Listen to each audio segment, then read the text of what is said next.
made it this far on my own, so don't you tell me what I can't do. What's up, everybody? It's Karama, aka the Blurred Girl, here on the red carpet in New York at Urbanworld Film Fest. Now tonight, we are going to be at the premiere of Harriet, starring Cynthia Erivo, but I hope I also get to meet director Casey Lemmons, her husband, Vonnie Curtis Hall. I cannot wait to talk to all these stars, and I actually cannot wait to see the 23 years of Urbanworld Film Festival get started. What is the one thing that you're excited to see coming back year after year? You know, I'm excited to see there are more women, frankly, because I remember like in the 90s when there was the first kind of wave of black filmmakers, there were basically no women. You know, it was Casey with Eve's Bayou, and there were a couple other women, but it was largely men. And the perspective on women in their films was very masculine. Not to say that, you know, it has to be a woman that tells her, but we know our stories better than anybody. So that's been a big change that I'm happy about. What was the most surprising part of the process for you? There were so many.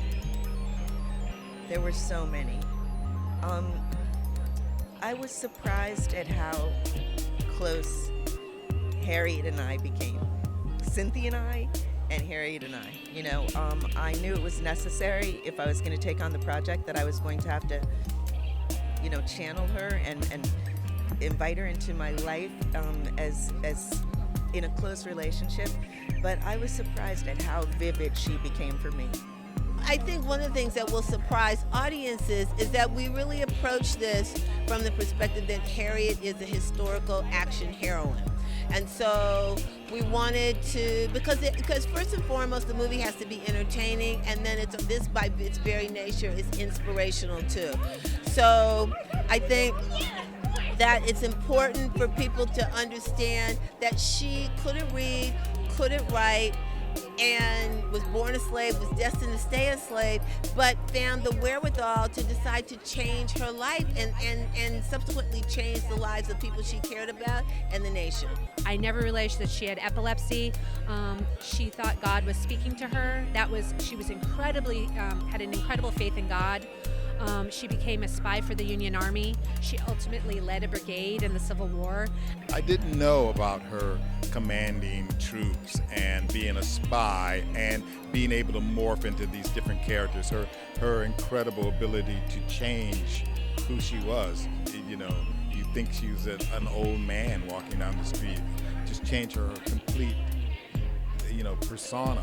One thing that we've been talking about on the red carpet is superheroes. Is Harriet a superhero? Yeah, she's a superhero, but what's important is that she was a woman, and she was a very small woman who wasn't educated, couldn't read or write, and yet did these incredible things. That's what I'm really trying to bring. I mean, she was a very, very petite person who in some ways was very ordinary, but was completely extraordinary. She's the real life Wonder Woman. She's the real life superhero. You know, she's America's superhero. Where did you have to go to play this character?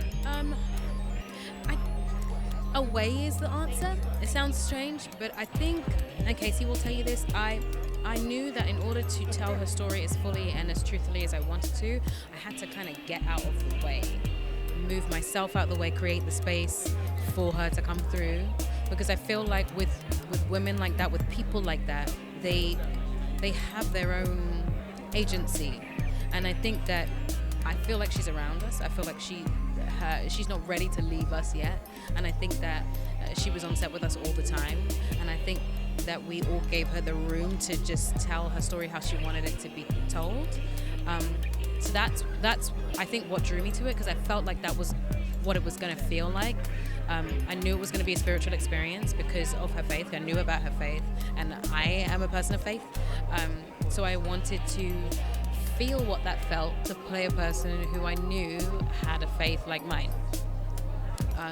And it's really wonderful because you get to do it really openly. And you know, sometimes you can't do it as openly as you want to, but here I could pray openly and be unashamed about it because it was necessary and it was needed for this, you know.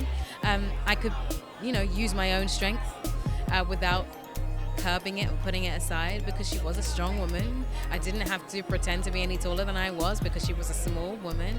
All of those things sort of pulled together to make this wonderful, meaty experience of what it is to be a storyteller. And I was just glad to be the conduit through which I could bring her to the floor, really, yeah.